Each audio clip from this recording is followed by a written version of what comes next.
Yeah, is there anything else that's come up for you? Anything else you want to talk about, or any questions for us, or anything we can share about? Which character? Okay, so we're only going from the first book, but if a character could have their own book, because apparently that's what she's doing, who would you want to see more of? Okay, and I mean, oh gosh, see, I don't even know if we can talk about this. Do you know this do you know what? Do you know this is for the spoilers? Do you know what happens in a Court of Silver Flame? No, I don't know anything about Court of Silver Flame.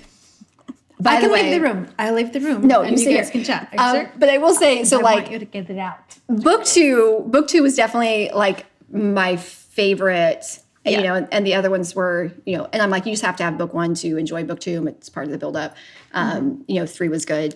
But I loved A Court of Silver Flames. I think that's my number 2 favorite in the series. And yeah, I would say beyond that, I really hope that Azriel has his own story. I really hope Moore has her own. I love him already. Story. Yeah. More. Yeah, I would say those. I'd say, yeah, definitely more.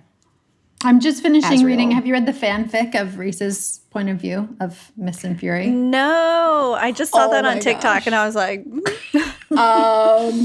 I just finished chapter 48 last night. Actually, no, I think I kept reading. I was reading way after midnight because it's just such a good part of the book that I think that's right. I think that's right where I am too. Oh my gosh, you caught up fast. I just sent her the link to it like Monday, I think, or Tuesday. I read a lot. That's the whole point of this whole conversation, remember? Like, And that was because it's fanfic. It's not nearly as polished. And like a lot of sentences you have to read twice because they're like misplaced modifiers and all that. But you're like, it's so worth it to see the whole story from his beautiful point of view. oh my goodness. And I don't know if I don't think I've ever read a fanfic before.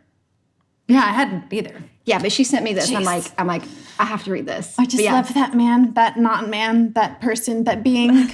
Yeah, so Mist and Fury from his point of view. I'm like, it is like somebody write 12 versions of this. I'll read them all. I will read anything. I'll read anything from the moment he was born until, however, I will just read his whole story from his point of view. like, Okay, but sorry. you know, chapter 55, everyone loves that one. But I love 54 because you get Reese's point of view for like everything. I'm like, that was so good. It was so good. Which actually we had to make some passwords for some of our stuff. I won't tell you the whole password, but it definitely has 55 in there. It's like pick a number. I'm like 55. 55. That's the password for sure. But it's true. The build up. You finished Mist and Fury, right? Yes. Okay. Yeah, the only one I wanted to be like, if I can toot my own horn, is I finished A Court of Thorns and Roses, and I was like, I don't know, man. Tamlin seems like a bad guy, and I was right. Yes. See, so being perfectly honest, like going back, I'm like, I have thoughts about myself for that like I didn't really catch it. Well, I only caught it until like the end, right? Well, okay. Yeah, but I didn't either. That was really good of you. I just was bored by him. And I was like, you were just don't really care. Okay, so like Erin, so you've read more of like the fantasy thing, but like there were red flags, but also I feel like so often in fantasy worlds, whenever it's like a different species, the bad behavior is explained away by it's like, well, yeah, they're aggressive, but they're werewolves, or like they're territorial, but because they're vampires and that's part of their DNA, and it's not like a character thing. And I think all through the first one, I just wrote everything off because like, I'm like, oh, the alpha male, high fae, you know, and then you find out later that it's not. Had a moment there. You're so right. And then exactly what book one is. And then after my eyes were open, I went back. I'm like, how did I miss that? I know. Like, Well, it feels so gross in the reread. You're just like, ew. But I think like that's like the beauty of it too, because like that's what Farrah was. Like she was mystified by newness, magic, whatever.